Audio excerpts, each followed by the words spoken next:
வணக்கம். வாழ்க்கையில் சில மாதங்கள் சாதாரணமாக கடந்து போகும். ஆனால் சில மாதங்கள் மட்டும் மனிதனின் மனதையும் வாழ்க்கையையும் ஆன்மாவையும் மாற்றும் அளவுக்கு ஆழமான சக்தியை கொண்டிருக்கும். அந்த மாதங்களில் மிகவும் முக்கியமானது ஆடி மாதம். பலர் ஆடி மாதம் வந்துவிட்டால் கோவிலுக்கு செல்வார்கள், விரதம் இருப்பார்கள், அம்மனை வழிபடுவார்கள், சிவாலயங்களுக்கும் செல்வார்கள். ஆனால் ஏன் இந்த மாதம் இவ்வளவு சிறப்பு வாய்ந்தது? ஏன் நம் முன்னோர்கள் ஆடி மாதத்தை தெய்வீக மாதம் என்று போற்றினார்கள்? ஏன் இந்த மாதத்தில் செய்யும் வழிபாடுகள் பல மடங்கு பலன் தரும் என்று சித்தர்களும் ஞானிகளும் கூறினார்கள்? இந்த கேள்விகளுக்கான பதில்தான் இன்று நாம் தெரிந்து கொள்ளப் போகிறோம். ஆடி மாதம் என்பது வெறும் தமிழ் மாதம் அல்ல. இது இயற்கையும் மனிதனின் உடலும் மனமும் பிரபஞ்ச சக்திகளும் ஒன்றோடு ஒன்று இணையும் ஒரு காலம். சூரியன் தனது திசை மாற்றத்தை ஆரம்பிக்கும் காலமே இந்த ஆடி மாதம். இதை தட்சிணாயனம் என்று வேதங்கள் குறிப்பிடுகின்றன. வெளிப்புற உலகிலிருந்து உள்முகமாக பயணிக்க வேண்டிய காலம் இதுதான் என்று முனிவர்கள் கூறியிருக்கிறார்கள். இந்த மாதத்தில் நாம் இறைவனை நினைக்கும் ஒவ்வொரு நொடியும், மனதார சொல்லும் ஒவ்வொரு ஓம் நம சிவாய என்பதும் நம் வாழ்க்கையில் தெரியாத மாற்றங்களை உருவாக்கும் என்று சிவ ஆகமங்கள் விளக்குகின்றன. பலருக்கு ஒரு சந்தேகம் இருக்கும், ஆடி மாதம் என்றாலே அம்மன் வழிபாடுதானே முக்கியம்? அப்படி இருக்க சிவபெருமானுக்கும் இந்த மாதத்துக்கும் என்ன தொடர்பு? அதற்கான பதில் மிகவும் அழகானது. சக்தி இல்லாமல் சிவம் இல்லை, சிவம் இல்லாமல் சக்தி இல்லை. இரண்டும் ஒன்றே. ஆடி மாதம் சக்தியின் வெளிப்பாடு அதிகரிக்கும் காலம். அந்த சக்திக்கு ஆதாரமாக இருப்பவர் பரமசிவன். அதனால் இந்த மாதத்திலே சிவபெருமானை வழிபடுவது சக்தியையும் சேர்த்து வழிபடுவதற்கு சமம். அதனால்தான் பல பழமையான சிவாலயங்களில் ஆடி மாதம் முழுவதும் சிறப்பு பூஜைகள் நடைபெறுகின்றன. பிரதோஷம், சோமவாரம், அமாவாசை, பௌர்ணமி போன்ற நாட்கள் மிகுந்த முக்கியத்துவம் பெறுகின்றன. சித்தர்கள் ஒரு அழகான கருத்தை கூறுகிறார்கள். ஆடி மாதத்தில் மனித மனம் மிகவும் எளிதாக இறை நினைவில் நிலை பெறும். இந்த மாதத்தில் தியானம் செய்தாலும், மந்திர ஜபம் செய்தாலும், சிவநாமத்தை உச்சரித்தாலும் அதன் அதிர்வு மற்ற மாதங்களை விட ஆழமாக மனதில் பதியும். ஏனென்றால் இந்த காலத்தில் இயற்கையின் அதிர்வும் மனித உடலின் உயிர் சக்தியும் ஒரு புதிய சமநிலையை அடைகின்றன. அதனால்தான் நம் முன்னோர்கள் இந்த மாதத்தை வீண் செலவுகளுக்கும் ஆடம்பரங்களுக்கும் பயன்படுத்தவில்லை. மாறாக வழிபாடு, தானம், ஜபம், தியானம், கோவில் தரிசனம், முன்னோர்களை நினைவு கூறுதல் போன்ற நல்ல செயல்களுக்காக ஒதுக்கினர். இன்று பலருடைய வாழ்க்கையில் மன அமைதி இல்லை. பணம் இருந்தும் நிம்மதி இல்லை. உறவுகள் இருந்தும் மகிழ்ச்சி இல்லை. காரணம், மனிதன் தன்னையே மறந்துவிட்டான். ஆடி மாதம் நமக்கு ஒரு அழைப்பு விடுகிறது. வெளி உலகத்தை கொஞ்ச நேரம் மறந்து உன் உள்ளே இருக்கும் சிவத்தை தேடு. அந்த தேடலை ஆரம்பிக்கும் மனிதன் வாழ்க்கையில் தோல்வி அடைந்தாலும் உடைந்து போக மாட்டான். வெற்றி பெற்றாலும் அகந்தை கொள்ள மாட்டான். சிவபெருமான் நமக்கு தரும் மிகப்பெரிய வரம் செல்வம் அல்ல, பதவி அல்ல, மன அமைதி. மன அமைதி கிடைத்துவிட்டால் வாழ்க்கையின் எல்லா பிரச்சனைகளையும் கடந்து செல்லும் வலிமை தானாகவே வந்துவிடும். அதனால்தான் ஆடி மாதத்தின் முதல் நாளிலிருந்தே பலர் அதிகாலையில் எழுந்து குளித்து சிவாலயத்திற்கு சென்று ஒரு வில்வ இலையை சமர்ப்பித்து ஓம் நம சிவாய் என்று 108 முறை ஜபிக்கிறார்கள். இது வெறும் பழக்கம் அல்ல, பல தலைமுறைகள் அனுபவித்து நமக்கு கொடுத்த ஆன்மீக அறிவு. இந்த ஆடி மாதத்தில் நாம் செய்யக்கூடிய சில எளிய ஆன்மீக வழிமுறைகள் என்ன? எந்த நாட்கள் மிகவும் முக்கியமானவை? சிவபெருமானுக்கு எந்த வகையான வழிபாடு மிகவும் பிரியமானது? வீட்டிலேயே எப்படி எளிமையாக வழிபடலாம்? ஆடி மாதத்தில் தவிர்க்க வேண்டிய சில பழக்கங்கள் என்ன? இவை அனைத்தையும் அடுத்த பகுதிகளில் விரிவாக பார்க்கலாம். ஆடி மாதத்தில் நாம் செய்யும் ஒவ்வொரு நல்ல செயலுக்கும் ஒரு தனி அர்த்தம் இருக்கிறது. காலையில் சூரியன் உதிக்கும் முன் எழுந்து குளிப்பது ஏன்? கோவிலுக்கு சென்று அமைதியாக சில நிமிடங்கள் அமர்வது ஏன்? ஓம் நம சிவாய என்று ஜபிப்பது ஏன்? இவை எல்லாமே இறைவனுக்காக அல்ல, நம் மனதுக்காக. சிவபெருமான் நம்மிடம் எதையும் கேட்பதில்லை. அவர் கேட்பது ஒன்றே ஒன்று, தூய்மையான மனம். அந்த மனத்தை உருவாக்குவதற்கான ஒரு அரிய வாய்ப்பாகவே ஆடி மாதத்தை நம் முன்னோர்கள் பயன்படுத்தினார்கள். சித்தர்கள் கூறுவது என்னவென்றால், மனிதனின் உடலில் 72,000 நாடிகள் இருக்கின்றன. அவற்றின் இயக்கம் இயற்கையின் மாற்றங்களோடு தொடர்புடையது. ஆடி மாதத்தில் காற்றின் தன்மையும் மழையின் வருகையும் பூமியின் ஈரப்பதமும் மாறுகிறது. இந்த மாற்றங்கள் மனித உடலின் சக்தி ஓட்டத்தையும் பாதிக்கின்றன. அதனால்தான் இந்த மாதத்தில் மனம் அமைதியாக இருப்பதற்கும் தியானத்தில் ஆழமாக செல்லவும் வாய்ப்பு அதிகம் என்று அவர்கள் கூறுகிறார்கள்.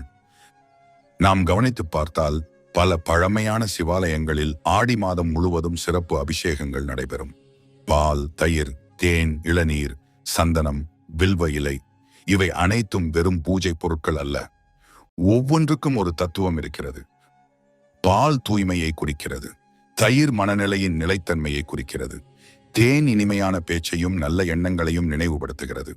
சந்தனம் மனதின் குளிர்ச்சியை குறிக்கிறது. வில்வ இலை சிவபெருமானுக்கு மிகவும் பிரியமானதாக கருதப்படுகிறது. 3 இலைகள் இணைந்திருக்கும் வில்வம் ஆணவம், கன்மம், மாயை என்ற 3 பாசங்களையும் விளக்க வேண்டும் என்பதை உணர்த்துவதாக சைவ சித்தாந்தம் விளக்குகிறது. ஆடி மாதத்தில் ஒரு வில்வ இலையை மனமாற சமர்ப்பித்தாலும் அது 1000 மலர்களுக்கு சமமான பக்தியாக கருதப்படுகிறது என்று பெரியவர்கள் கூறுவார்கள். ஆனால் நினைவில் கொள்ள வேண்டிய ஒரு விஷயம் இருக்கிறது. வழிபாட்டின் மதிப்பு பொருளில் இல்லை, அதை செய்யும் மனநிலையில தான் இருக்கிறது. கையில் மலர் இல்லாவிட்டாலும் பரவாயில்லை, மனசில் பக்தி இருந்தால் போதும். அதைத்தான் நாயன்மார்களின் வாழ்க்கை நமக்கு கற்றுக் கொடுக்கிறது. கண்ணப்ப நாயனார் எந்த வேதமும் படிக்கவில்லை, பெரிய யாகங்களும் செய்யவில்லை. ஆனால் அன்பை மட்டுமே சிவபெருமானுக்கு அர்ப்பணித்தார். அந்த அன்பின் காரணமாகவே இன்று வரை அவர் நாயன்மார்களில் உயர்ந்த இடத்தில் போற்றப்படுகிறார். அதே போல நாமும் இந்த ஆடி மாதத்தில் இறைவனிடம் கேட்க வேண்டியது பணமோ பதவியோ மட்டுமல்ல. என் மனதில் இருக்கும் பயத்தை நீக்கு, என் குடும்பத்தில் அமைதியை கொடு, நான் நல்ல மனிதனாக வாழும் அறிவை கொடு. இப்படிப்பட்ட பிரார்த்தனைகள் மனிதனை உள்ளிருந்து மாற்றும். ஆடி மாதத்தில் குறிப்பாக திங்கட்கிழமை சிவபெருமானுக்கு மிகவும் உகந்த நாளாக கருதப்படுகிறது. அன்று முடிந்தவரை அதிகாலையில் குளித்து வெள்ளை அல்லது எளிமையான சுத்தமான ஆடை அணிந்து சிவாலயத்திற்கு சென்று வில்வ அர்ச்சனை செய்து குறைந்தது 108 முறை ஓம் நம சிவாய என்று ஜபிக்கலாம். கோவிலுக்கு செல்ல முடியாதவர்கள் வீட்டிலேயே ஒரு விளக்கை ஏற்றி சிவபெருமானின் படத்தின் முன் அமைதியாக அமர்ந்து 5 நிமிடங்களாவது தியானம் செய்யலாம். அந்த 5 நிமிட அமைதியே பல நேரங்களில் வாழ்க்கையின் மிகப்பெரிய மாற்றத்திற்கு தொடக்கமாக அமையும். பலருக்கு தெரியாத ஒரு விஷயம் என்னவென்றால், ஆடி மாதத்தில் செய்யப்படும் தானமும் மிகவும் உயர்ந்ததாக கருதப்படுகிறது. பசித்தவர்களுக்கு உணவு அளிப்பது, தாகமாக இருப்பவர்களுக்கு தண்ணீர் கொடுப்பது, ஏழை மாணவர்களுக்கு உதவுவது, விலங்குகளுக்கு உணவு வைப்பது, இவை அனைத்தும் சிவ வழிபாட்டிற்கு இணையான புண்ணியமாக சித்தர்கள் கூறியுள்ளனர். ஏனென்றால் ஒவ்வொரு உயிரிலும் சிவன் இருக்கிறார் என்பதே சைவத்தின் அடிப்படை உண்மை. இந்த உண்மையை உணர ஆரம்பித்தால் வழிபாடு என்பது கோவிலில் மட்டும் நடப்பதில்லை, நம் அன்றாட வாழ்க்கையே ஒரு வழிபாடாக மாறிவிடும். இப்போது ஒரு முக்கியமான கேள்வி எழுகிறது. ஆடி மாதத்தில் ஏன் பலருடைய வாழ்க்கையில் எதிர்பாராத மாற்றங்கள் நடக்கின்றன? சிலருக்கு புதிய வேலை கிடைக்கிறது, சிலருக்கு நீண்ட நாட்களாக இருந்த பிரச்சனைகள் தீர ஆரம்பிக்கின்றன, சிலருக்கு மன அமைதி கிடைக்கிறது. அதே நேரத்தில் சிலருக்கு சோதனைகளும் வரலாம். ஏன் இப்படியாக நடக்கிறது? சித்தர்கள் இதற்கு ஒரு ஆழமான விளக்கத்தை அளிக்கிறார்கள். ஒரு விதையை மண்ணில் விதைத்தவுடன் அது உடனே மரமாக மாறுவதில்லை. முதலில் அந்த விதை மண்ணுக்குள் மறைந்து விடுகிறது. பிறகு மழை பெய்ய வேண்டும், சூரிய ஒளி கிடைக்க வேண்டும், அதன் பிறகுதான் அது முளைக்கிறது. அதே போல மனிதன் செய்த நற்செயல்களும் தவறான செயல்களும் காலம் வரும்போது பலனை தருகின்றன. ஆடி மாதம் என்பது அந்த பலன்கள் வெளிப்படத் தொடங்கும் காலங்களில் ஒன்றாக சித்தர்கள் குறிப்பிடுகிறார்கள். அதனாலதான் இந்த மாதத்தில மனதை சுத்தமாக வைத்துக் கொள்ள வேண்டும் என்று வலியுறுத்தப்படுகிறது. கோபத்தை குறைக்க வேண்டும், பொய்யை தவிர்க்க வேண்டும், யாருடைய மனதையும் நோகடிக்காமல் வாழ முயற்சிக்க வேண்டும். ஏனென்றால் பக்தி என்பது கோவிலில் 1 மணி நேரம் செலவிடுவது மட்டுமல்ல, மீதமுள்ள 23 மணி நேரம் நாம் எப்படி வாழ்கிறோம் என்பதுதான் உண்மையான பக்தி. ஒருவர் தினமும் சிவாலயத்துக்கு சென்றாலும் வீட்டில் அனைவரிடமும் கோபமாக நடந்து கொண்டால் அந்த வழிபாட்டின் முழு பலன் கிடைக்காது. மாறாக எளிமையாக வாழ்ந்து பிறருக்கு உதவி செய்து உண்மையாக நடந்து கொள்பவரின் வாழ்க்கையில் இறையருள் இயல்பாக வெளிப்படும். ஆடி மாதத்தில் சிவபெருமானுக்கு மிகவும் பிரியமான 5 எளிய வழிபாடுகள் இருப்பதாக பெரியவர்கள் கூறுகிறார்கள். முதல், அதிகாலையில் எழுந்து ஓம் நம சிவாய் என்று குறைந்தது 108 முறை ஜபிப்பது. 2வது, சிவாலயத்திலே வில்வ இலை சமர்ப்பிப்பது. 3வது, ஒரு உயிருக்கு உதவுவது. அது மனிதராக இருந்தாலும் சரி, பறவையாக இருந்தாலும் சரி, விலங்காக இருந்தாலும் சரி. 4வது, முடிந்தவரை ஒருவேளை சைவ உணவு உண்டு மனதை அமைதியாக வைத்துக் கொள்வது. 5வது, தூங்கச் செல்லும் முன் அன்று செய்த தவறுகளை நினைத்து, இறைவா, நாளை நான் இன்னும் நல்ல மனிதனாக வாழ அருள் செய் என்று மனதார பிரார்த்திப்பது. இந்த 5 வழிமுறைகளையும் தொடர்ந்து கடைபிடித்தால் ஆடி மாதத்தின் ஆன்மீக பலனை உணர முடியும் என்று பல ஆன்மீக நூல்கள் கூறுகின்றன. இன்னொரு முக்கியமான விஷயம், பலர் ஆடி மாதத்தில் பெரிய பெரிய பரிகாரங்களை தேடுகிறார்கள், விலை உயர்ந்த பூஜைகள் செய்ய வேண்டும் என்று நினைக்கிறார்கள். ஆனால் சிவபெருமான் விரும்புவது எளிமை. ஒரு விளக்கு, ஒரு குவளை தண்ணீர், ஒரு வில்வ இலை, மனமாற சொல்லப்படும் 5 எழுத்து மந்திரம் ஓம் நம சிவாய. இதுவே போதுமானது. இந்த 5 எழுத்துக்களின் அர்த்தத்தை உணர்ந்து ஜபிக்க ஆரம்பித்தால் மனிதனின் உள்ளம் மெதுவாக அமைதியை நோக்கி பயணிக்கத் தொடங்கும். அதனால்தான் சித்தர்கள் சொன்னார்கள், சிவனை தேடாதே, உன்னுள் இருக்கும் சிவத்தை உணர ஆரம்பி. அந்த உணர்வு வந்துவிட்டால் வாழ்க்கையை பார்க்கும் பார்வையே மாறிவிடும். துன்பம் வந்தாலும் துவண்டு போக மாட்டோம், வெற்றி வந்தாலும் அகந்தை கொள்ள மாட்டோம். ஏனென்றால் எல்லாம் இறைவனின் அருள் என்பதை மனம் ஏற்றுக்கொள்ளும். ஆடி மாதம் நமக்கு கற்றுத்தரும் மிகப்பெரிய பாடமும் அதுதான். இறைவன் நம்மை விட்டு எப்போதும் விலகியதில்லை, நாம் தான் அவனை மறந்து வாழ்கிறோம். இந்த ஆடி மாதத்தில் தினமும் சில நிமிடங்களாவது சிவனை நினைத்து ஓம் நம சிவாயே என்று ஜபிப்போம். அந்த ஜபம் நம் மனதை மாற்றட்டும், நம் குடும்பத்தில் அமைதியை கொண்டு வரட்டும், நம் வாழ்க்கையில நல்ல மாற்றங்களுக்கு வழி அமைக்கட்டும். ஆடி மாதத்தை பற்றி பேசும்போது இன்னும் ஒரு முக்கியமான விஷயத்தை நாம் மறந்துவிடக்கூடாது. அது ஆடி அமாவாசை. பெரும்பாலான மக்கள் ஆடி அமாவாசை என்றாலே முன்னோர்களுக்கு தர்ப்பணம் செய்வது, நதியில் நீராடுவது என்று மட்டுமே நினைக்கிறார்கள். ஆனால் அதன் பின்னால் இருக்கும் ஆன்மீக அர்த்தம் மிகவும் ஆழமானது. நாம் இன்றைக்கு இந்த உலகில் வாழ்வதற்கு காரணம் நம்முடைய பெற்றோர்கள் மட்டுமல்ல, அவர்களுக்கு முன்னால் வாழ்ந்த எண்ணற்ற தலைமுறைகளின் வாழ்வும் தியாகங்களும் ஆசீர்வாதங்களும் தான். அந்த நன்றியை நினைவு கூறும் நாளாகவே ஆடி அமாவாசை கருதப்படுகிறது. சித்தர்கள் கூறுவதன்படி நன்றியுணர்வு இல்லாத மனதில் இறையருள் நிலைக்காது. அதனால் முன்னோர்களை நினைத்து மனதார பிரார்த்தனை செய்வது, அவர்களின் நினைவாக ஏழைகளுக்கு உணவு வழங்குவது, பசுக்களுக்கு தீவனம் கொடுப்பது, பறவைகளுக்கு தானியம் வைப்பது போன்ற செயல்கள் மிகுந்த புண்ணியமாக கருதப்படுகின்றன. அதேபோல் ஆடி மாதத்தில் வரும் பிரதோஷம் மிகவும் சிறப்பு வாய்ந்தது. பிரதோஷ காலத்தில் சிவபெருமானை வழிபடுவது ஏன் இவ்வளவு முக்கியம் என்று உங்களுக்கு தெரியுமா?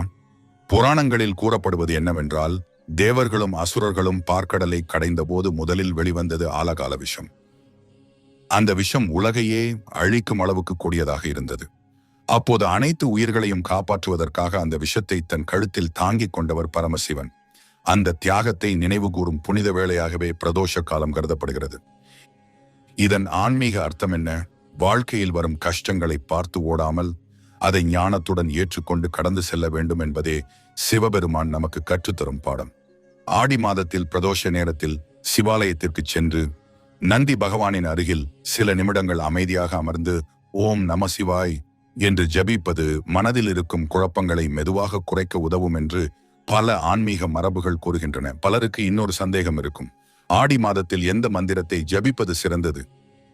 இதற்கு சித்தர்கள் அளிக்கும் பதில் மிகவும் எளிமையானது.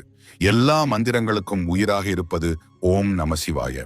இந்த 5 எழுத்து மந்திரம் பஞ்சபூதங்களின் அதிர்வை தன்னுள் கொண்டிருப்பதாக சைவ சித்தாந்தம் விளக்குகிறது. நென் டாஷ் பூமி, ஏமன் டாஷ் நீர், சி டாஷ் நெருப்பு, வடாஷ் காற்று, ஏ டாஷ் ஆகாயம். இந்த 5 பூதங்களால் தான் நமது உடலும் இந்த உலகமும் உருவாகியுள்ளன. அதனால் இந்த மந்திரத்தை பக்தியுடன் ஜபிக்கும் போது மனமும் உடலும் மெதுவாக சமநிலையை நோக்கி செல்லும் என்று ஞானிகள் கூறுகிறார்கள். ஆனால் நினைவில் கொள்ளுங்கள், மந்திரம் வெறும் வார்த்தை அல்ல, அதை சொல்லும் மனநிலையே அதன் பலனை நிர்ணயிக்கிறது. அவசரமாக 1000 முறை சொல்வதை விட மனம் ஒன்றி 10 முறை சொன்னால் கூட அது ஆழமான தாக்கத்தை ஏற்படுத்தும். ஆடி மாதம் நமக்கு ஒரு அரிய வாய்ப்பை அளிக்கிறது. வாழ்க்கையை மாற்றிக்கொள்ள, கெட்ட பழக்கங்களை விட்டுவிட, கோபத்தை குறைக்க, மன்னிக்க கற்றுக்கொள்ள, இறைவனிடம் இன்னும் நெருக்கமாக செல்ல. இந்த மாதத்தை வெறும் நாட்காட்டியில் வரும் ஒரு மாதமாக பார்க்காமல் நம் ஆன்மீக பயணத்தின் ஒரு புதிய தொடக்கமாக மாற்றுவோம். ஒரு நாள் அல்ல, ஒரு வாரம் அல்ல, இந்த ஆடி மாதம் முழுவதும் தினமும் சில நிமிடங்கள் சிவபெருமானை நினைத்து வாழ முயற்சி செய்வோம். அந்த சிறிய முயற்சியே நம் வாழ்க்கையில் மிகப்பெரிய மாற்றத்திற்கு விதையாக மாறலாம். இப்போது ஒரு விஷயத்தை மிகவும் தெளிவாக புரிந்து கொள்ள வேண்டும். இன்று பல தரர் ஆன்மீகத்தை ஒரு பிரச்சனை தீர்க்கும் கருவியாக மட்டுமே பார்க்கிறார்கள். வேலை கிடைக்க வேண்டும், கடன் தீர வேண்டும், திருமணம் நடக்க வேண்டும், நோய் குணமாக வேண்டும். இந்த வேண்டுதல்கள் தவறானவை அல்ல. ஆனால் இறைவனை நினைப்பதன் உண்மையான நோக்கம் அதைவிட உயர்ந்தது. சித்தர்கள் சொல்வார்கள், இறைவன் உன் வாழ்க்கையை மாற்றுவதற்கு முன் உன் மனதை மாற்றுவார். மனம் மாறிவிட்டால் வாழ்க்கை தானாக மாற ஆரம்பிக்கும். அதனால்தான் ஆடி மாதம் முழுவதும் சித்தர்கள் மலைகளிலும் காடுகளிலும் நதிக்கரைகளிலும் ஆழ்ந்த தியானத்தில் இருந்ததாக பல மரபு குறிப்புகள் கூறுகின்றன. அவர்கள் இறைவனிடம் செல்வத்தை கேட்கவில்லை, புகழை கேட்கவில்லை. அவர்கள் கேட்டது ஒரே ஒன்று: என்னை நான் உணர அருள் செய்.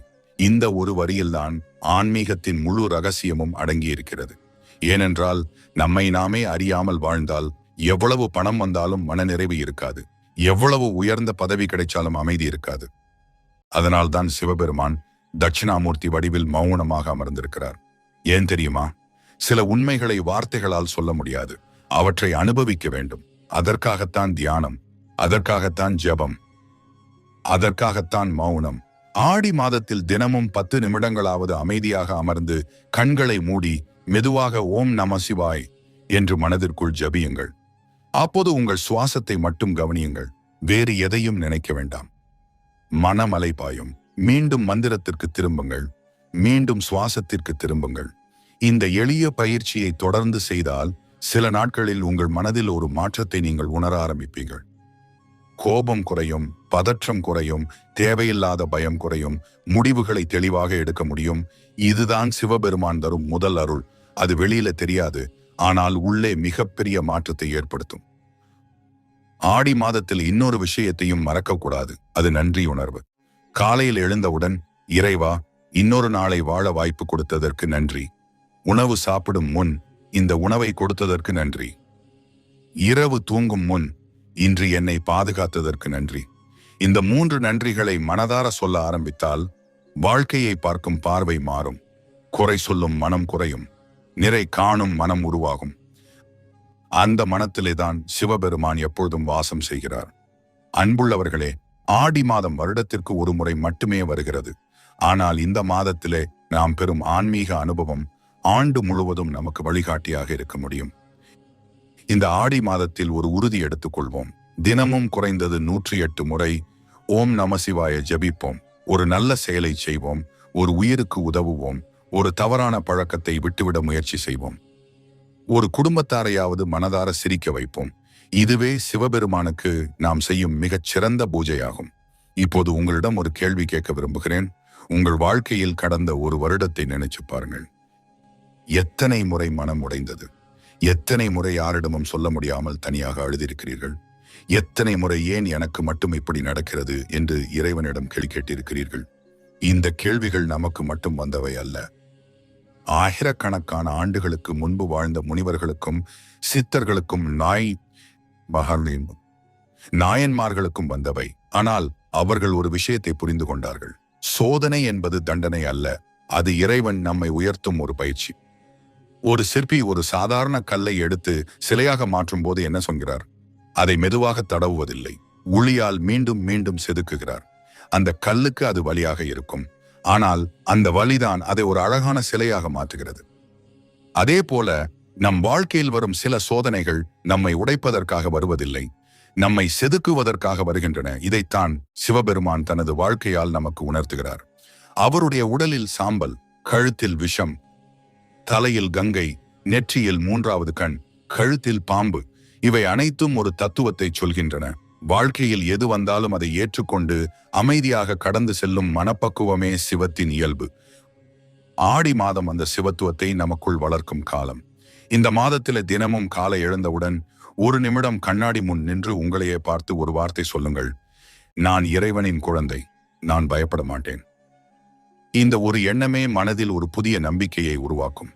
அதேபோல் மாலையில் சூரியன் மறையும் நேரத்தில் ஒரு சிறிய அகல் விளக்கை ஏற்றி அதன் தீபத்தை சில நிமிடங்கள் அமைதியாக பாருங்கள். அந்த ஒளியை பார்க்கும்போது மனதிற்குள் மெதுவாக ஓம் நம சிவாய என்று ஜபியுங்கள். அந்த தீபத்தின் ஒளி வெளியில் மட்டும் எரியாது, உங்கள் உள்ளத்திலும் ஒரு ஒளியை ஏற்றும். அதுதான் ஞானத்தின் ஒளி.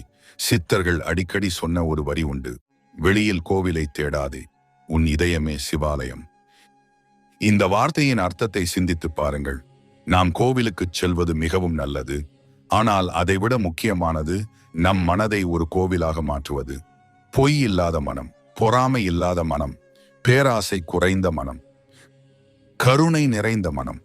அந்த மனதில்தான் சிவபெருமான் எப்போதும் குடியிருப்பார். ஆடி மாதம் முடியும் முன் உங்களால் முடிஞ்சால் ஒரு சிவாலயத்துக்கு செல்லுங்கள். அங்கே எந்த வேண்டுதலும் சொல்லாமல் 5 நிமிடங்கள் அமைதியாக சிவலிங்கத்தை பார்த்து கொண்டே அமருங்கள். எதையும் கேட்காதீர்கள், எதையும் நினைக்காதீர்கள், அமைதியாக இருங்கள். சில நேரங்களில் இறைவனின் பதில் வார்த்தைகளில் வராது, அமைதியாக வரும். அந்த அமைதியே உங்கள் வாழ்க்கையின் மிகப்பெரிய ஆசீர்வாதமாக மாறலாம். ஆடி மாதம் நமக்கு தரும் மிகப்பெரிய பரிசு பொருள் அல்ல, அமைதி. அந்த அமைதியை பெற்ற மனிதன் உலகையே வென்றவனாக வாழ முடியும். ஆடி மாதத்தை பற்றி இன்னும் ஒரு ஆழமான உண்மையை நாம் தெரிந்து கொள்ள வேண்டும். நம் முன்னோர்கள் ஏன் ஆடி மாதத்தில அதிகாலையில எழுந்து வழிபட வேண்டும் என்று வலியுறுத்தினார்கள்? இதற்கு காரணம் வெறும் பழக்கம் அல்ல. பிரம்ம முகூர்த்தம் என்று அழைக்கப்படும் அந்த அதிகாலை நேரத்தில் இயற்கை மிகவும் அமைதியாக இருக்கும். பறவைகள் கூட முழுமையாக விழித்திருக்காது. சுற்றிலும் சத்தம் குறைவாக இருக்கும். அந்த நேரத்தில் மனித மனமும் மிகவும் தெளிவாக இருக்கும். அந்த அமைதியான நேரத்தில் ஒரு முறை ஓம் நம சிவாய என்று உச்சரித்தாலும் அதன் அதிர்வு மனதிற்குள் ஆழமாக பதியும் என்று ஞானிகள் கூறியுள்ளனர். அதனால்தான் சித்தர்கள் அதிகாலையே இறைவனை நினைக்கும் நேரமாக மாற்றினார்கள். இன்று நமக்கு நேரம் இல்லை என்று நாம் சொல்கிறோம். ஆனால் ஒரு நாளில் 10 நிமிடங்களாவது இறைவனுக்காக ஒதுக்க முடியாத அளவிற்கு நம் வாழ்க்கை பிஸியாக இருக்கிறதா? சிந்தித்து பாருங்கள். நாம் தினமும் கைபேசியை பார்க்க பல மணி நேரம் செலவிடுகிறோம். ஆனால் நம்முடைய மனதை பார்க்க ஒரு சில நிமிடங்கள் கூட ஒதுக்குவதில்லை. ஆடி மாதம் நமக்கு அந்த நினைவூட்டலை தருகிறது. வெளி உலகத்தை வெல்வதற்கு முன் சிவபெருமானின் வாழ்க்கையில் ஒரு அழகான பாடம் இருக்கிறது. அவர் உலகின் மிகப்பெரிய தெய்வமாக இருந்தாலும் கைலாய மலையில் மிக எளிமையாக வாழ்கிறார். அவருக்கு தங்க அரியணை தேவையில்லை, ஆடம்பரம் தேவையில்லை, எளிமையே அவரது அலங்காரம். இதிலிருந்து நாம் என்ன கற்றுக்கொள்ள வேண்டும்? மகிழ்ச்சி என்பது நாம் சேர்த்து வைத்த பொருட்களில் இல்லை, நாம் வளர்த்து கொண்ட மனநிலையில்தான் இருக்கிறது. அதனால்தான் பல சித்தர்கள் அனைத்தையும் துறந்தும் ஆனந்தமாக வாழ்ந்தார்கள். அவர்களிடம் செல்வம் இல்லை, ஆனால் அமைதி இருந்தது. அவர்களிடம் அரண்மனை இல்லை, ஆனால் ஆனந்தம் இருந்தது. ஆடி மாதத்தில் நாம் ஒரு சிறிய விரதத்தை எடுத்துக்கொள்ளலாம். இன்றைக்கு முதல் இந்த மாதம் முடியும் வரை யாரையும் காயப்படுத்தும் வார்த்தைகளை பேசாமல் இருப்பேன். இன்றைக்கு முதல் இந்த மாதம் முடியும் வரை என்னால் முடிந்தவரை உண்மையாக வாழ்வேன். இன்றைக்கு முதல் இந்த மாதம் முடியும் வரை தினமும் குறைந்தது ஒரு நல்ல செயலை செய்வேன். இந்த 3 உறுதிமொழிகளே சிவபெருமானுக்கு மிகவும் பிடித்த பூஜையாக இருக்கும். அன்புள்ளவர்களே, இறைவன் நம் வாழ்க்கையில் அதிசயங்களை செய்வதற்கு முன் நம் மனதில் ஒரு சிறிய மாற்றத்தை உருவாக்குகிறார். அந்த மாற்றத்தை ஏற்றுக்கொள்ளும் மனிதனின் வாழ்க்கை மெதுவாக ஒளியை நோக்கி நகரத் தொடங்குகிறது. ஆடி மாதத்தின் இன்னொரு சிறப்பை பற்றி இப்போது நாம் பார்க்கலாம். பெரியவர்கள் அடிக்கடி ஒரு வார்த்தை சொல்வார்கள், ஆடி மாதத்தில் செய்யும் ஒரு நல்ல செயல் பல மடங்கு பலன் தரும். இது வெறும் நம்பிக்கையா, அல்லது இதற்கு பின்னால் ஏதாவது ஆன்மீக உண்மை இருக்கிறதா? சைவ சித்தாந்தம் என்ன சொல்கிறது என்பதை பார்ப்போம். இந்த உலகத்தில் ஒவ்வொரு செயலுக்கும் ஒரு அதிர்வு இருக்கிறது. நாம் பேசும் வார்த்தைகளுக்கும் அதிர்வு இருக்கிறது. நாம் நினைக்கும் எண்ணங்களுக்கும் அதிர்வு இருக்கிறது. நாம் செய்யும் நற்செயல்களுக்கும் அதிர்வு இருக்கிறது. ஒரு மனிதன் கோபமாக பேசும்போது அந்த கோபம் சுற்றி இருப்பவர்களையும் பாதிக்கிறது. அதே மனிதன் அன்பாக பேசும்போது அந்த அன்பும் மற்றவர்களின் மனதை மாற்றுகிறது. அதனாலதான் சித்தர்கள் கூறினார்கள், எண்ணம் போல் வாழ்க்கை. ஆடி மாதம் என்பது நம் எண்ணங்களை தூய்மைப்படுத்திக் கொள்ளும் காலம். காலை எழுந்தவுடன் இன்றைக்கு யாரையும் குறை சொல்லக்கூடாது என்று முடிவு செய்யுங்கள். யாரை பற்றியும் தீய எண்ணம் வராமல் பார்த்துக் கொள்ளுங்கள். அது ஆரம்பத்தில் கடினமாக இருக்கும், ஆனால் மெதுவாக அது ஒரு பழக்கமாக மாறும். அதுதான் ஆன்மீக வளர்ச்சியின் முதல் படி. இன்னொரு முக்கியமான விஷயம், ஆடி மாதத்தில் பலர் கோவிலுக்கு சென்று நூற்றுக்கணக்கான தேங்காய்களை உடைக்கிறார்கள். பெரிய பெரிய அர்ச்சனைகள் செய்கிறார்கள். அது தவறு என்று சொல்லவில்லை. ஆனால் ஒரு விஷயத்தை மட்டும் மறந்துவிடக்கூடாது. சிவபெருமான் பொருளை பார்க்கவில்லை, மனதை பார்க்கிறார். ஒரு ஏழை மனிதன் ஒரு வில்வ இலையுடன் உண்மையான பக்தியோடு நிற்கிறான். மற்றொருவன் ஆயிரக்கணக்கில் செலவு செய்கிறான். ஆனால் மனதில் அகந்தை இருக்கிறது. இறைவனுக்கு யாருடைய வழிபாடு பிடிக்கும்? இந்த கேள்விக்கான பதிலை நாயன்மார்களின் வாழ்க்கையே சொல்லிவிட்டது. பக்தி என்பது செலவில் இல்லை, அன்பில் இருக்கிறது. அதனாலதான் ஆடி மாதத்திலே நீங்கள் செய்யக்கூடிய மிகப்பெரிய வழிபாடு உங்கள் பெற்றோரிடம் அன்பாக பேசுவது, உங்கள் மனைவி, கணவர், குழந்தைகள் மீது கோபத்தை குறைப்பது, தவறு செய்தவர்களை மன்னிக்க முயற்சிப்பது, பசியோடு இருக்கும் ஒருவருக்கு உணவு வாங்கி கொடுப்பது, தவித்து நிற்கும் ஒருவருக்கு ஆறுதல் சொல்வது. இவை அனைத்தும் சிவபெருமானுக்கு செய்யும் அபிஷேகத்திற்கு சமமான புண்ணியத்தை தரும் என்று பல சான்றோர்கள் கூறியுள்ளனர். அன்புள்ளவர்களே, ஆடி மாதம் முடிந்த பிறகும் இந்த நல்ல பழக்கங்கள் தொடர வேண்டும். அப்போதுதான் இந்த மாதத்தின் உண்மையான பலனை நாம் பெற்றதாக அர்த்தம். இறைவன் நமக்கு ஒரு மாதத்தை மட்டும் கொடுக்கவில்லை, ஒரு வாய்ப்பை கொடுத்திருக்கிறார். அந்த வாய்ப்பை பயன்படுத்தி நம் மனதையும் வாழ்க்கையையும் குடும்பத்தையும் ஆன்மாவையும் உயர்த்திக் கொள்வோம். ஒவ்வொரு நாளும், ஒவ்வொரு மூச்சிலும், ஒவ்வொரு எண்ணத்திலும் சிவனை நினைப்போம். அப்போது நமக்கு தெரியாமலேயே நம் வாழ்க்கை சிவமயமாக மாறத் தொடங்கும். இந்த வீடியோ உங்களுக்கு பயனுள்ளதாக இருந்தால் இதை உங்களுடன் மட்டும் வைத்துக் கொள்ளாதீர்கள். சிவபெருமானின் அருளும் இந்த ஆடி மாதத்தின் ஆன்மீக மகத்துவமும் மேலும் பலரிடம் சேர இந்த வீடியோவை உங்கள் குடும்பத்தினருக்கும் நண்பர்களுக்கும் பகிருங்கள். நீங்கள் தினமும் ஓம் நம சிவாய ஜபிக்கிறவராக இருந்தால் கமெண்டில் ஓம் நம சிவாய என்று பதிவிடுங்கள். ஒவ்வொருவரின் ஜபமும் இன்னொருவருக்கு ஆன்மீக ஊக்கமாக அமையும்.